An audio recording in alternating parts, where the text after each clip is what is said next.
আচ্ছা, আজকে আমরা শুরু করব তোমাদের ইউনিট 4 তড়িৎচুম্বকীয় আবেশ ক্লাস 12 এর ইএমআই বা ইলেকট্রোম্যাগনেটিক ইন্ডাকশন তড়িৎচুম্বকীয় আবেশ।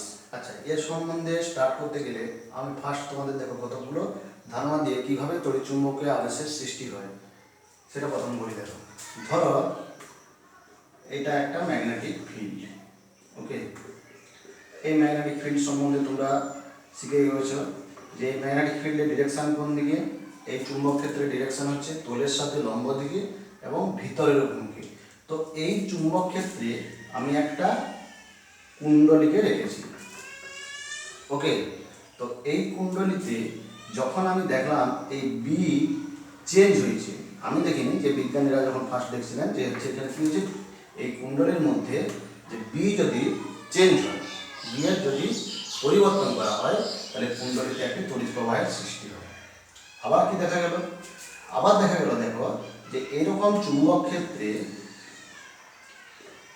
ক্ষেত্রে যদি একটা কোয়েলকে রেখে কুণ্ডলীকে রেখে যদি এই কুণ্ডলী এরিয়া ইনক্রিজ করা হয় বা এরিয়া ডিক্রিজ করা হয়, ক্ষেত্রফল বাড়ানো হয় বা কমানো হয়, এখানেও কি বলে চুম্বক ক্ষেত্র বাড়ানো হয় বা কমানো হয়, যেন বি চেঞ্জ, এখানে যদি এরিয়া চেঞ্জ করা হয় তাহলেও দেখা গেল এই কুণ্ডলীর মধ্যে একটি তড়িৎ প্রবাহের সৃষ্টি হচ্ছে। আর একটা কেস দেখা গেল যে এটা আমার একটা হচ্ছে কোনো কোয়েল বলছি চুম্বক ক্ষেত্র। এই চুম্বক ক্ষেত্রে একটা কোয়েল রেখে কোয়েলকে যদি আমরা রোটেট করাই, এইভাবে রোটেট করাই মানে কি, দেখো ধরো চুম্বক ক্ষেত্র আমার এই ডিরেকশনে কাজ করছে, নিচ থেকে উপরের দিকে, এটা আমার কোয়েল। এবারে এই কোয়েলটাকে যদি আমি এইভাবে ঘোরাই, দেখা যাচ্ছে কোনো তড়িৎ প্রবাহের সৃষ্টি হচ্ছে না। কিন্তু কোয়েলটাকে যদি আমি এই বরাবর ঘোরাই, কি হয়, কোয়েলটাকে যদি আমি এই বরাবর ঘোরাই, তখন কিন্তু এর মধ্যে কি হচ্ছে, তড়িৎ প্রবাহের সৃষ্টি হচ্ছে। তাহলে এখানে কারেন্ট কিন্তু সৃষ্টি হয় না। কিন্তু যদি আমি কোয়েলটাকে এভাবে রোটেট করাই, তাহলে কি হচ্ছে, এই কোয়েলের মধ্যে একটা তড়িৎ প্রবাহের সৃষ্টি হচ্ছে। তাহলে কেন তড়িৎ প্রবাহের সৃষ্টি হলো তার ব্যাখ্যা জানতে হবে। তো কিভাবে জানাবো, দেখো তো তিনটি ক্ষেত্রে কি হয়েছে, চুম্বক ফ্লাক্সের পরিবর্তন ঘটেছে। তো চুম্বক ফ্লাক্স বা ম্যাগনেটিক ফ্লাক্স কি জিনিস, তাহলে সেটা আগে জানি। তো অলরেডি তোমরা আছে ইলেকট্রিক ফিল্ডের ইলেকট্রিক ফ্লাক্স শিখে এসছো। তো ম্যাগনেটিক ফিল্ডেও আমাদের কি শিখতে হবে, ম্যাগনেটিক ফ্লাক্স। তো ম্যাগনেটিক ফ্লাক্স মানে বলেছিলাম যে ফ্লাক্স মানে কি অ্যাকচুয়ালি হলো বড় রেখার প্রবাহ। ফ্লাক্স মানে কি, বড় একটা নির্দিষ্ট তলের মধ্য দিয়ে বড় রেখার প্রবাহ। তো তড়িৎ ফ্লাক্সের সঙ্গে কি পড়েছিলেন, যে তড়িৎ ফ্লাক্সের ক্ষেত্রে আমরা পড়েছিলাম যে তড়িৎ বলরেখার সাথে লম্বভাবে রাখা কোনো তলের মধ্য দিয়ে যতগুলি বলরেখা অতিক্রম করতে পারে সেই সংখ্যাটাই হচ্ছে তড়িৎ ফ্লাক্স। ঠিক একই রকমভাবে ম্যাগনেটিক ফ্লাক্স কি হবে, তাহলে চুম্বক বলরেখার সাথে রাখা কোনো তলের মধ্য দিয়ে যে কটি চুম্বক বলরেখা অতিক্রম করবে সেটাই হবে কি বলো, চুম্বক ফ্লাক্স। তাহলে তড়িৎ ফ্লাক্স যেমন তোমরা পড়েছো, ফাই সমান কি পড়েছো, ইএস কস থিটা। ই হচ্ছে তড়িৎ প্রাবল্য, এস হচ্ছে এরিয়া, আর কস থিটা। তাহলে কার উপর ডিপেন্ড করেছিল বলো, তড়িৎ ফ্লাক্স। এক হচ্ছে তড়িৎ ক্ষেত্র প্রাবল্য, আর কি ক্ষেত্রফল, আর কি বলো থিটা, মানে ই আর এস এর মধ্যবর্তী কোণ। ঠিক একই রকম ভাবে চুম্বক ফ্লাক্স হবে কত, বি এ কস থিটা। তাহলে ফ্লাক্স দেখো, ফ্লাক্স যদি বি এ কস থিটা হয়, প্রথম ক্ষেত্রে বি চেঞ্জ হতে ফ্লাক্স চেঞ্জ হয়েছে, দ্বিতীয় ক্ষেত্রে কি হয়েছে, এরিয়া চেঞ্জ হতে কি হয়েছে, ফ্লাক্স চেঞ্জ হয়েছে, আর তৃতীয় ক্ষেত্রে কি হয়েছে, বি আর এ এর মধ্যে অ্যাঙ্গেল চেঞ্জ হয়েছে। বুঝেছো, এই যে রোটেট করানোর ফলে বি আর এর মধ্যে কি হয়েছে বলো, অ্যাঙ্গেল চেঞ্জ হয়েছে। তাই তিনটা ক্ষেত্রে আমাদের তড়িৎ প্রবাহের সৃষ্টি হয়েছে। তাহলে এইটাকেই আমরা বলবো তড়িৎ চুম্বকীয় আবেশ। তাহলে তড়িৎ চুম্বকীয় আবেশ কি ঘটনা বলবো, যে তড়িৎ চুম্বকীয় আবেশ হলো যে চুম্বক ক্ষেত্র আর কুণ্ডলীর মধ্যে যদি একটা হচ্ছে বলো ফ্লাক্সের চেঞ্জ হয়, তাহলে কুণ্ডলীতে একটা তড়িৎ প্রবাহের সৃষ্টি হবে। তাহলে এই ঘটনাটাই হচ্ছে কি বলো, তড়িৎ চুম্বকীয় আবেশ। তাহলে তড়িৎ চুম্বকীয় আবেশ কাকে বলবে, যে কুণ্ডলী এবং চুম্বক ক্ষেত্রের মধ্যে যদি হচ্ছে কি হয় বলো, চুম্বক ফ্লাক্সের পরিবর্তন ঘটে কুণ্ডলীতে, তাহলে কুণ্ডলীতে একটা তড়িৎ প্রবাহের সৃষ্টি হবে। তাহলে ফ্লাক্স, যেমন ফ্লাক্স প্রসঙ্গ চলে এলো, ফ্লাক্স, তাহলে ফ্লাক্স ফাই করলে কি হয় বলো, বি এ কস থিটা। এবং কখন ফ্লাক্সের মান সর্বোচ্চ হয়, কখন সর্বনিম্ন হয়, এবং এরিয়া ভেক্টর সম্বন্ধেও ধারণা চলে এসেছে। এরিয়া ভেক্টরের বলো ডিরেকশন কোন দিকে হয়, যে ক্ষেত্রফলের মান নির্ণয় করা তো শিখেছ, এবং তার দিক হবে কোন দিকে, যে তলের সাথে সমকোণে। তলের সাথে কি হয় বলো, সমকোণে, তাই তো। যেমন যদি আমি বলি এটা একটা তল, দেখো ধরো এটা একটা তল, ওকে, এটা একটা কি বলো তল, হ্যাঁ, এই তলের সাথে এই তলটা তাহলে কি এই তলেই আছে ধরে নাও, তাহলে এই তলের সাথে যদি আমি হচ্ছে বলো বি রাখি, তাহলে বি এখানে কি আছে তলের সাথে সমকোণে আছে। আবার ক্ষেত্রফলের দিক কি বলো, ক্ষেত্রফলের দিক কি তলের সাথে লম্ব দিক, তাহলে বি আর এর অভিমুখ এখানে কি হয়ে গেল পরস্পরের সাথে লম্ব দিক হয়ে গেল। তাহলে এক্ষেত্রে ফ্লাক্স হবে ম্যাক্সিমাম ফাই সমান বি। আর যদি আমি বলি এটা একটা তল, ওকে, তো এই তলের সাথে বি প্যারালাল আছে, বি কি আছে বলো প্যারালাল আছে, মানে ধরো এইটা তল, এই তলের সাথে এই উপরের তলটাই ভাবো, এই উপরের তলটা এই তলের সাথে বি হচ্ছে প্যারালাল, তাহলে এই তলের ডিরেকশন কোন দিকে উপরের দিকে, এই ক্ষেত্রফলটার দিক কোন দিকে উপরের দিকে, আর বি এর সাথে তাহলে কি হলো সমকোণে, তাহলে ফাই এখানে কি হবে ফাই হয়ে যাবে বি এ cos 90 ডিগ্রি, তাহলে ফ্লাক্স কত হবে 0 হবে। তাহলে বলতে পারি যে কোনো তলের সমান্তরালে যদি চুম্বক ক্ষেত্র থাকে তাহলে সেক্ষেত্রে ফ্লাক্স হবে 0, আর কোনো তলের সাথে যদি সমকোণে চুম্বক ক্ষেত্র থাকে তাহলে সেক্ষেত্রে ফ্লাক্স হবে ম্যাক্সিমাম। তাহলে এখানে ফার্স্ট আমাদের তড়িৎ চুম্বকীয় আবেশ করতে গেলে প্রথম আমরা করলাম চুম্বক ফ্লাক্স।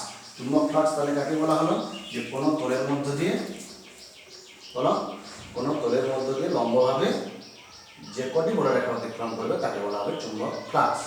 এবারে বলো চুম্বক ফ্লাক্স ঘনত্ব কাকে বলবে, তাহলে ফাই সমান যদি বি এ cos থিটা হয়, বুঝেছো, ফ্লাক্স পার ইউনিট এরিয়া বা ম্যাক্সিমাম ফ্লাক্স ফাই সমান কত বলেছি বি এ, তাই তো, তো ফ্লাক্স পার ইউনিট এরিয়া এটাকেই আমরা বলবো কি বলো চুম্বক ফ্লাক্স ঘনত্ব বা বি, তাহলে ফাই পার এ সমান হচ্ছে বি। তাহলে চুম্বক ফ্লাক্স ঘনত্ব কাকে বলবে, প্রতি একক ক্ষেত্রফলে চুম্বক ফ্লাক্সকে বলা হবে চুম্বক ফ্লাক্স ঘনত্ব। তাহলে এর একক তো বলতে পারবে, বি এর একক কি হয়, চুম্বক ফ্লাক্স ঘনত্বের একক কি হলো ওয়েবার পার মিটার স্কয়ার, আর এসআই একক, আর সিজিএস একক হলে কি হয় ম্যাক্সওয়েল পার সেমি স্কয়ার। তাহলে মনে রাখবেন চুম্বক ফ্লাক্স ঘনত্বের একক কি এসআই একক ওয়েবার পার মিটার স্কয়ার বা টেসলা, আর এটাকে কি বলা হয় ম্যাক্সওয়েল পার সেমি স্কয়ার বা গাউস। আচ্ছা, এখানে ফ্লাক্সের একক কি হয়, ফ্লাক্সের সিজিএস একক হচ্ছে বলো ম্যাক্সওয়েল, আর এসআই একক হচ্ছে ওয়েবার, এসআই একক কি বলো ওয়েবার।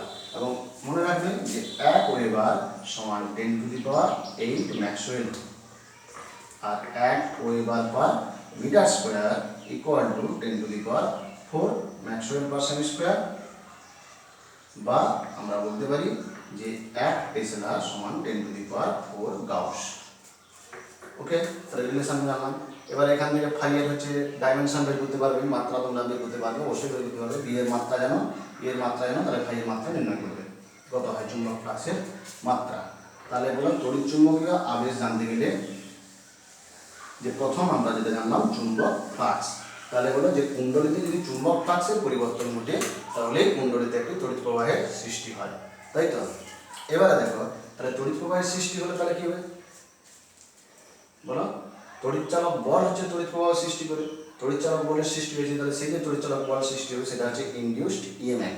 তাহলে এখানে যে প্যারামিটারগুলো আমরা প্রথম ফার্স্ট শিখব, ফার্স্ট হচ্ছে ইনডিউসড কি বলো ইনডিউসড ইএমএফ শিখব, ইনডিউসড কারেন্ট শিখব, মানে আবিষ্ট তড়িৎচালক বল, এটাকে বলবো আবিষ্ট তড়িৎচালক বল, আবিষ্ট তড়িৎ প্রবাহ, ইনডিউসড চার্জ মানে আবিষ্ট আধান কত হয়েছে, কত পাওয়ার জেনারেট করছে, তাহলে এগুলো সব ক্যালকুলেশন করে বার করতে হবে, বুঝা গেল। তাহলে কুণ্ডলীতে তোমার কী জিনিস বের করবো, আবিষ্ট তড়িৎচালক বল বের করবো, আবিষ্ট তড়িৎ প্রবাহ বের করবো, আবিষ্ট আধান নির্ণয় করবো, বুঝতে পারলে। তো দেখো এবারে কোয়েল রোটেট করার ফলে কিভাবে এই প্যারামিটারগুলো চেঞ্জ হয়। ধরো একটা কোয়েলের, আচ্ছা তার আগে আমি এটা বলার আগে ফ্যারাডের দুটো সূত্র আমরা শিখে নিই। তাহলে তড়িৎ চুম্বকের আবেশে যার অবদান সবথেকে বেশি তার কথা বলতে গেলে জানো যে মাইকেল ফ্যারাডে প্রথম অধ্যায় বলো, তার অবদান তো অবশ্যই বলতে হবে। এবং ফ্যারাডে হচ্ছে প্রথম হচ্ছে বলা তড়িৎ চুম্বকের আবেশের ধারণা দিয়েছেন, এবং বর্তমান যে ইলেকট্রিক কারেন্ট এর হচ্ছে মূল আমাদের যে এসি কারেন্টের যে মূল ভিত্তি বলতে পারো বা মূল নীতি যা বলতে পারো, এ কিন্তু অবশ্যই সে ফ্যারাডের সূত্রের উপর ভিত্তি করে তৈরি হয়েছে। তো তাহলে বলো ফ্যারাডের সূত্র দুটোকে আমাদের শিখতে হবে। ফ্যারাডের first law, second law, Lenz law, এগুলো তোমরা কিন্তু ক্লাস 10 শিখেছিলে, তবু আরেকবার বলে দিচ্ছি তোমাদের মনে করানোর জন্য। ফ্যারাডের ফার্স্ট ল, ফ্যারাডের প্রথম সূত্র, ফ্যারাডের প্রথম সূত্র, ফ্যারাডের ফার্স্ট ল, ফ্যারাডের কি বলা, ফার্স্ট ল। ফ্যারাডের প্রথম সূত্র কি বলা, যে কোনো কুণ্ডলীতে যদি চুম্বক ফ্লাক্সের পরিবর্তন হয়, কোনো কুণ্ডলীতে যদি চুম্বক ফ্লাক্সের পরিবর্তন ঘটে, তাহলেই কুণ্ডলীতে তড়িৎচালক বলের সৃষ্টি হবে। এই তড়িৎচালক বল ততক্ষণ স্থায়ী হবে যতক্ষণ এই চুম্বক ফ্লাক্সের পরিবর্তন ঘটবে। ফ্যারাডের ফার্স্ট ল লিখতে পারবে যে কোনো বদ্ধ কুণ্ডলীতে কোনো চুম্বক ফ্লাক্সের পরিবর্তন ঘটলে ওই কুণ্ডলীতে একটি তড়িৎচালক বল আবিষ্ট হয়। এই তড়িৎচালক বল ততক্ষণ স্থায়ী হবে যতক্ষণ চুম্বক ফ্লাক্সের পরিবর্তন ঘটবে। ফ্যারাডের সেকেন্ড ল শিখি। ফ্যারাডের সেকেন্ড লটা কি, যে আবিষ্ট তড়িৎচালক বলের মান, বদ্ধকুণ্ডলীতে আবিষ্ট তড়িৎচালক বলের মান, ইএমএফ এর মান হবে কি বলো, dφ/dt প্রপোর্শনাল। অর্থাৎ কুণ্ডলীতে আবিষ্ট তড়িৎচালক বলের মান হবে চুম্বক ফ্লাক্সের পরিবর্তনের হারের সমানুপাতিক, যে E সমান মাইনাস কে, মাইনাস কেন আসছে সেটা লেঞ্জের সূত্রে বলবো, বুঝেছো? E সমান কি হয়, মাইনাস কে dφ/dt, এবং পিওর ম্যাগনেটিক কয়েল হলে k = 1 হয়। তাহলে আবিষ্ট তড়িৎচালক বল নির্ণয় করার সূত্র মনে রাখবে যে E সমান মাইনাস dφ/dt, এটা আমার কাজে লাগবে, বুঝেছো?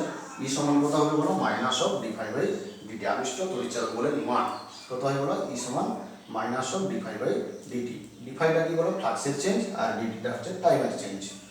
তাহলে একটা সূত্র আমরা শিখলাম যে E সমান মাইনাস অফ dφ/dt। তাহলে এবারে বলো, এটা তো কি আছে, ডিফারেন্সিয়েশন দেওয়া আছে, তাহলে এটা কখন অ্যাপ্লিকেশন হবে নিশ্চিত বুঝতে পারছো। যদি ফাই এর হচ্ছে টাইমের হচ্ছে ইকুয়েশন দেওয়া থাকে, ফাই আর টি এর যদি ইকুয়েশন থাকে, তাহলে সেখানে আমার আবিষ্ট তড়িৎচালক বল নির্ণয় করতে গেলে অবশ্যই dφ/dt বের করে ইএমএফ বের করতে হবে। ধরো ফাই সমান দেওয়া আছে এরকম 4t² plus 5t plus 8, t = 2 সেকেন্ডে আবিষ্ট তড়িৎচালক বল কত। তাহলে ফার্স্ট কি করবে, dφ/dt বের করবে। dφ/dt করলে কত হবে, 4t² এর অবকলন 8t, 5t এর অবকলন কত হয় বলো, 5। ওকে, দিয়ে এবারে কি বলা আছে, t = 2 সেকেন্ডে। তাহলে t = 2 সেকেন্ডে হলে কি হবে, E সমান মাইনাস অফ dφ/dt। তাহলে কত হবে, মাইনাস অফ 8 × 2 প্লাস 5, তাহলে এত ভোল্ট, বুঝেছো? এবার যদি বলে আবিষ্ট তড়িৎচালক বলের মান কত, তাহলে 16 যুক্ত 5 21 ভোল্ট। মান বলে 21 ভোল্ট, মাইনাস চিহ্ন আসছে কেন, যে ফ্লাক্সের যত ফ্লাক্স যেদিকে হচ্ছে বলে ইনক্রিজ করবে। লেঞ্জের সূত্র কি বলছে, যে একটা কুণ্ডলীতে আবিষ্ট প্রবাহের গুণ এমনই হবে যে কুণ্ডলী যে কারণে তড়িৎ প্রবাহ আবিষ্ট হয়েছে সেই সৃষ্টির কারণকে সে বাধা দেবে। তাহলে বাধা দিতে গেলে তার জন্য কি সেখানে নেগেটিভ সাইন চলে এসেছে। আচ্ছা, ইএমএফ যদি বের করে নাও, তো ইএমএফ থেকে কারেন্ট বের করাতে জানো যে তড়িৎচালক বল বা বিভব প্রভেদ থেকে আমরা কারেন্ট বের করার ফর্মুলা কি, I সমান E/R। I সমান কি হবে, E/R। আরটা কি বলো, কুণ্ডলীর রোধ। তাহলে কুণ্ডলীর রোধ যদি দেওয়া থাকে তাহলে তড়িৎ প্রবাহ, আবিষ্ট তড়িৎ প্রবাহ নির্ণয় করতে পারবে। তাহলে আবিষ্ট তড়িৎচালক বল নির্ণয় করতে গেলে মাইনাস dφ/dt 5 ফর্মুলা দেওয়া থাকলে, বোঝা গেল? 5 ফর্মুলা দেওয়া থাকলে কি হবে, আবিষ্ট তড়িৎচালক বল হবে মাইনাস dφ/dt। যদি কি থাকে, রোধ দেওয়া থাকে, তাহলে আবিষ্ট প্রবাহ নির্ণয় করতে গেলে কি হবে, আবিষ্ট তড়িৎচালক বল বাই রোধ। এবারে দেখো চার্জ কি করে বের করবো, তো চার্জের ফর্মুলা কি বলো, Q সমান কি হয়, I সমান dq/dt, এটা শিখেছি। I সমান কি জানি আমরা, dq/dt। dq সমান কত বলো, I dt।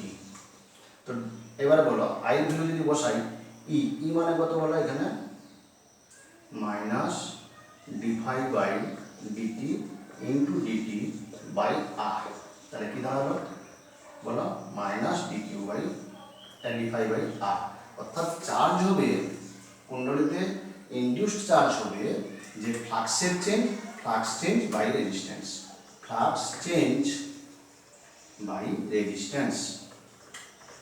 বুঝতে পেরেছো? পুরো চুম্বক ফ্লাক্সের পরিবর্তন বাই রোধ, তাহলে এখানে বলো আমরা তাহলে কি হচ্ছে প্যারামিটারগুলো শিখতে পেরেছি, আবিষ্ট তড়িৎচালক বল, আবিষ্ট তড়িৎ প্রবাহ আর আবিষ্ট আধান। তাহলে এই তিনটা বের করার ফর্মুলা বলে দিয়েছি। ফাইয়ের ফর্মুলা দেওয়া থাকলে তার থেকে আই কী করে বের করবে, কিউ কী করে বের করবে। তাহলে মনে রাখো এবং ফর্মুলাগুলোকে মনে রাখো বা খাতায় তুলে রাখবে। আচ্ছা, এরপরে চলে আসি দেখো যে কয়েলের ক্ষেত্রে। তাহলে ফাইয়ের আর তুমি ইকুয়েশন দেওয়া থাকলে এটা বের করলাম। এবারে কয়েলের ক্ষেত্রে, কয়েলের তাহলে কি হয়, কয়েলের ধরো একটা কয়েলের পাক সংখ্যা দেওয়া আছে এন, তাকে আমরা বি চুম্বক ক্ষেত্রে রেখেছি, তার এরিয়া ই, এবং চুম্বক ক্ষেত্রের সাথে কুণ্ডলীকে রেখেছি আমি সমকোণে। তাহলে কি বলবো, ইনিশিয়াল ফ্লাক্স কত হয়ে যাবে বলো, N B E. Initial flux কত হয়ে যাবে বলো, এন বি এ। মানে একটা বলো কয়েলের জন্য কত ফ্লাক্স হয় বি এ, তাহলে এন সংখ্যক কুণ্ডলীর জন্য ফ্লাক্স কত হবে, এন বি এ। এবারে আমি যদি বলি এই কুণ্ডলীকে 180 ডিগ্রি রোটেট করিয়ে দিলাম, তাহলে 180 ডিগ্রি রোটেট করালে ফাইনাল ফ্লাক্স কত হয়ে যাবে বলো দেখি, ফাইনাল ফ্লাক্স কত হবে। তাহলে এটা আমি বের করছি কি 180 ডিগ্রি রোটেট, 180 ডিগ্রি ঘূর্ণন করে দিয়েছি। তাহলে ফাইনাল ফ্লাক্সের ফাইনাল ভ্যালু কত হবে, তাহলে ফাই সমান কি পড়েছ বি এ কস থিটা, তাহলে কস 180 ডিগ্রির মান কত -1, তাহলে মাইনাস এন বি ই। তাহলে ফ্লাক্স চেঞ্জ কত হলো, যদি ই বের করতে চাই ফ্লাক্স চেঞ্জ হলো এন বি এ বা মাইনাস এন বি এ, তাই তো, minus N B A by এটা ফ্লাক্স চেঞ্জ ডেল ফাই। এবার বলো ইএমএফ কি জানি, del phi minus of del phi by del t. তাহলে এখানে কত বেরোলো বলো 2 N B A by t. যদি টি টাইমে ফ্লাক্স চেঞ্জ হয় তাহলে কত হবে বলো, ইএমএফ বেরোবে 2 N B A by t. Current কি হবে, যদি কুণ্ডলীর রোধ দেওয়া থাকে আর, তাহলে কারেন্ট হয়ে যাবে কত বলো 2 N B A by r t. Charge কত হবে, চার্জ ইনডিউস কত হবে, চার্জ তাহলে কত হবে ডেল ফাই বাই আর বলেছি, তাহলে কত হবে 2 এন বি এ বাই আর। তাহলে একটা কয়েলকে 180 ডিগ্রি রোটেট করালে চার্জ কি বের করলাম, ইএমএফ কারেন্ট চার্জ। আচ্ছা, এবারে দেখো যদি কয়েলকে আমি 90 ডিগ্রি রোটেট করাতাম, তাহলে 90 ডিগ্রি রোটেট করলে কি হতো, এটা কি হবে cos 90 ডিগ্রি কি হবে 0, তাহলে সেক্ষেত্রে কি হতো 90 ডিগ্রি রোটেট করালে তাহলে কি হবে, ইনি বলো 90 ডিগ্রি রোটেট যদি করাও, 90 ডিগ্রি যদি ঘূর্ণন ঘটাও, তাহলে এটা হয়ে যাবে 0। তাহলে তোমার বলো ডেল ফাই হয়ে যাবে মাইনাস এন বি এ। তাহলে এবারে বলো ই হয়ে যাবে N B A by t, I হয়ে যাবে কত N B A by r t, কি কিউ হয়ে যাবে এন বি এ বাই বলো আর। ওকে। আচ্ছা, যদি আমি বলি যে কয়েলটা চুম্বক ক্ষেত্রে ছিল, কয়েলটাকে চুম্বক ক্ষেত্র থেকে বের করে দিলাম, তাহলে সেক্ষেত্রেও কি হবে, সেক্ষেত্রেও ফাইনাল ফ্লাক্স হবে 0, তাহলে সেটাও একই ভ্যালু হবে। তাহলে একটা কয়েলকে ঘূর্ণনের ক্ষেত্রে যে ভ্যালুগুলো দেখবে, ঘূর্ণনের ক্ষেত্রে যে একটা কয়েলকে 180 ডিগ্রি ঘূর্ণন করানো হলো, তার পরিচালক বল নির্ণয় করো, তাতে আবিষ্ট প্রবাহের মান নির্ণয় করো, আবিষ্ট আধানের মান নির্ণয় করো, তাহলে বের করতে গেলে এইভাবে ক্যালকুলেট করে বের করতে হবে। আচ্ছা, এই গেল তাহলে আমরা বললাম যে চুম্বক ফ্লাক্সের পরিবর্তনের জন্য কি হলো বলো, কুণ্ডলীতে আবিষ্ট প্রবাহের সৃষ্টি হয়েছে। তাহলে আমরা কি বললাম যে দেখো তাহলে কোন কোন ক্ষেত্রে ফ্লাক্স চেঞ্জ হয়, কোন ক্ষেত্রে ফ্লাক্স চেঞ্জ হচ্ছে না। ধরো এটা আমার একটা কয়েল বদ্ধ কুণ্ডলী, এটা আমার ম্যাগনেট, ওকে, এন পোল এস পোল। হ্যাঁ, যে কুণ্ডলীকে যদি বলো একে যদি আমরা কার দিকে নিয়ে যাই, কুণ্ডলের দিকে নিয়ে যাই চুম্বককে, তাহলে দেখা যাবে কি বলো, এই যে বড় রেখাগুলো প্রবেশ করছিল, বড় রেখার সংখ্যা বাড়তে থাকবে, বড় রেখার সংখ্যা কি হবে বলো, বাড়তে থাকবে। বড় রেখার সংখ্যা বাড়া মানে কি হবে, তাহলে এখানে একটা আবিষ্ট প্রবাহের সৃষ্টি হবে। ভি ভেঙে ধরে নিয়ে গেছি। এবারে আমি যদি তোমাকে বলি যে এটা একটা কোয়েল, এটা একটা চুম্বক, চুম্বককেও আমি ভি বেগে কোয়েলের দিকে নিয়েছি, আবার কোয়েলকেও ভি বেগে আমি সরাচ্ছি, তাহলে এক্ষেত্রে বলো ফ্লাক্স চেঞ্জ হবে, চেঞ্জ হবে না। তাহলে এখানে আমার বলো গতি থাকলেও এখানে কিন্তু আবিষ্ট তড়িৎচালক বল হবে 0, এও ভি বেগ এও ভি বেগ। আচ্ছা, এবারে দেখো এই যে আরেকটা যেটা বললাম যে এটা আমার চুম্বক ক্ষেত্র, এই চুম্বক ক্ষেত্রে যদি আমি কয়েলকে একটা বদ্ধ কুণ্ডলীকে এমনভাবে ঘূর্ণন ঘোরাচ্ছি যেখানে কোনো ফ্লাক্স চেঞ্জ হচ্ছে না, কীরকম ভাবে, যেমন ধরো এই চুম্বক ক্ষেত্র এই বরাবর আছে আর আমি কয়েলটাকে এইভাবে ঘোরাচ্ছি, কয়েলটাকে এভাবে ঘোরাচ্ছি মানে কি, তাহলে এক্ষেত্রে আমার কি হচ্ছে যে যে কয়েলটা আছে সেই কয়েলে যতগুলো বড় রেখা আছে কোনো বড় রেখার সংখ্যার পরিবর্তন হচ্ছে না, বড় রেখার সংখ্যার কি বড় পরিবর্তন হচ্ছে না। বা তোমাদের আরেকটা জিনিস যদি বলি তোমরা তো এটা শিখেছো, যারা হচ্ছে পড়ে চুম্বক ক্ষেত্র পড়েছো তারা দেখেওছো যে এটা যদি একটা হচ্ছে বলো স্ট্রেট ওয়্যার হয়, ইনফাইনাইট স্ট্রেট ওয়্যার, এখানে যদি একটা লুপকে রাখি, ওকে। তো এবারে দেখো এই লুপটাকে আমি যদি এদিকে ভি মোশনে মুভ করাই কি হবে? তো এই জায়গায় ছিল, এখানে যে ফ্লাক্স ছিল ধরো এই পজিশনে চলে এলো, ফ্লাক্সের কি চেঞ্জ হলো? কোনো রকমভাবেই চেঞ্জ হয়নি, ফ্লাক্সের কোনো চেঞ্জ হয়নি, তাহলে এক্ষেত্রেও কিন্তু আবিষ্ট তড়িৎ চলক বল হবে শূন্য। তাহলে বদ্ধকুণ্ডলী যখন চুম্বক ক্ষেত্রে রাখা হবে, তাহলে ফার্স্ট তোমাকে দেখে নিতে হবে যে বদ্ধকুণ্ডলীর সাথে ফ্লাক্সের চেঞ্জ হচ্ছে কিনা। তো তার কার উপর নির্ভর করছে? শুধু গতি থাকলে বা ঘূর্ণন থাকলে যে ফ্লাক্স চেঞ্জ হবে তার কথা নয়, তো ঘূর্ণনটা কোন দিকে হচ্ছে বা গতিটা কোন দিকে হচ্ছে আমাকে সেটা খেয়াল রাখতে হবে। আচ্ছা, এরপরে চলে আসি দেখো মোশনাল ইএমএফ। হ্যাঁ, যে একটা পরিবাহীর গতির জন্য পরিবাহীতে কি হয় বলো? তড়িৎচালক বলে আবিষ্ট হয়। পরিবাহীতে কি হয় বলো? তড়িৎচালক বল আবিষ্ট হয়, সেটাকে আমরা বলবো মোশনাল ইএমএফ। তো কিরকম? ধরো এটা একটা চুম্বক ক্ষেত্র আছে, আচ্ছা বলো এটা ধরো চুম্বক ক্ষেত্রে আমি এরকম একটা পরিবাহী রেখেছি, দিয়ে এই পরিবাহীতে একটা রডকে এভাবে রাখা আছে। এই রডটা যদি এই বরাবর গতিশীল হয়, তাহলে বলো দেখি এক্ষেত্রে কি হচ্ছে? তড়িৎচালক বল আবিষ্ট হবে রোডে? অবশ্যই আবিষ্ট হবে। কেন আবিষ্ট হবে? দেখো ফার্স্ট সে এই এরিয়াটা কভার করেছিল, যখন এই বরাবর চলে যাবে তাহলে এরিয়া সুইপড আউট, মানে যে এরিয়াটা অতিক্রম করবে সেটা কি আস্তে আস্তে ইনক্রিজ করছে, তাহলে এক্ষেত্রেও ফ্লাক্স চেঞ্জ হবে। ফ্লাক্স চেঞ্জ হওয়া মানে তাহলে এই এটাতেও কি হবে? রডটাতেও তড়িৎ প্রবাহের সৃষ্টি হবে। তো এরকম ধরো একটা চুম্বক ক্ষেত্রে একটা পরিবাহীকে রাখা হলো, চুম্বক ক্ষেত্রে আমরা কি করলাম? একটা পরিবাহীকে রাখলাম।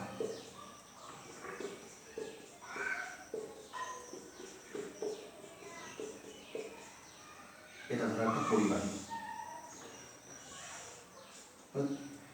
এই পরিবাহীটা ভি বেগে এদিকে গতিশীল আছে, পিকিউ পরিবাহী।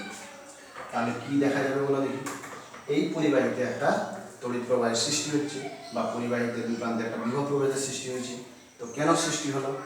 তো পরিবাহী মানে অনেক ইলেকট্রন আছে, তো ইলেকট্রন মানে তোমরা জানো যে ইলেকট্রন যদি হচ্ছে ভি বেগে গতিশীল হয় চুম্বক ক্ষেত্রে, তাহলে আমরা জানি কি বলো? চুম্বক ক্ষেত্রে একটি আধানের উপর ক্রিয়াশীল বল কত হয়ে যায়? এফ ভেক্টর সমান Q into V vector plus B vector, এবং এখানে তোমাদের বলেছি যে ক্রস গুণফল আছে, ক্রস গুণফলের ক্ষেত্রে ডিরেকশন বের করা তোমরা কি বলো দেখি? ডান হাতকে নেবে, দেখো প্রথম কোন দিকে আছে মনে? এটা কি ভি, এটা কি বি। তো ফার্স্ট ডান হাতকে ভি এর দিকে পড়া, ডান হাতে দেখো এই ডান হাত, তার আমি কোন দিকে গেলাম? ভি এর দিকে পড়ালাম, তারপরে বি এর দিকে মোড়লাম, 90 ডিগ্রি করে বি এর দিকে পাঠাবে। তো ভি গেলাম, যে বি কোন দিকে আছে? চুম্বক ক্ষেত্র এটা ক্রস মানে কোন দিকে? ভিতরের দিকে, তাহলে ভি গিয়ে বি। তাহলে এবারে বলো কোন দিকে হচ্ছে বলো? পজিটিভ আধানের মোশন কোন দিকে হচ্ছে? এদিক থেকে এদিকে।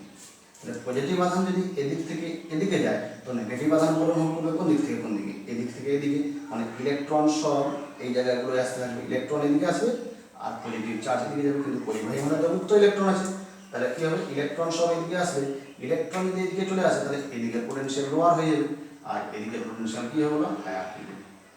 তো এটা কি অনন্তকাল ধরে চলে থাকবে? নিশ্চয়ই নয়, একটা সময় তো আসবে যে সময় কি হয়ে যাবে, যে তোমার বলো যে এদিকে প্লাস পোটেনশিয়াল হয়ে গেছে, এদিকে মাইনাস পোটেনশিয়াল হয়েছে। সেটা কখন হবে? যদি সামনে চলে আসে। সামনে কি করে আসবে? যে প্লাস আর মাইনাস সৃষ্টি হয়ে গেছে, মানে এটা তড়িৎ ক্ষেত্রে সৃষ্টি হয়েছে, ওই তড়িৎ ক্ষেত্র জনিত হচ্ছে বল আর চুম্বক ক্ষেত্র জনিত বল যখন সমান হয়ে যাবে, তাহলে তড়িৎ ক্ষেত্র জনিত বল কত হবে? যে ধরি এর মধ্যে বিভব প্রভেদ হলো ভি, পরিবাহী দৈর্ঘ্য কত বলো? এল। তাহলে এবার বলো তড়িৎ ক্ষেত্র কত হয়ে গেল? V by L. তড়িৎ ক্ষেত্র কত হয়ে গেল? V by L.